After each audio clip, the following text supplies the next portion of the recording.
వచ్చినప్పుడు అరవునాను నేను దీనిని ఉచితముగా ఇస్తున్నాను, దేవుడిని అంగీకరిస్తాడు అని తన జీవనోపాధిని, తన కష్టాజితాన్ని, తన పిల్లలకు కావలసిన జీవనోపాధిని, తన పిల్లలకు ఉపయోగపడే జీవనోపాధిని ఇదిగో తీసుకోయ్యా, నీ అట్టకుండా బతుకుతావు, ముందు దేవుడు ఒకరితో తొలగిపోతే చాలు అని చెప్పేసి అరవునాను నేను అని అతను చెప్పిన మాటని నీలోడుతూ నువ్వు చెప్పగలుగుతున్నావా?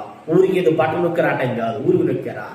వాళ్ళు ఏది ఇచ్చుంటారు, లేదంటే నన్ను గెలిపించండి ఈ పథకం పెడతానంటాడు, నేను గెలిస్తే మీకు ఈ రాయితీలు ఇస్తానంటాడు, ఏదో ఆశించి నొక్కాం.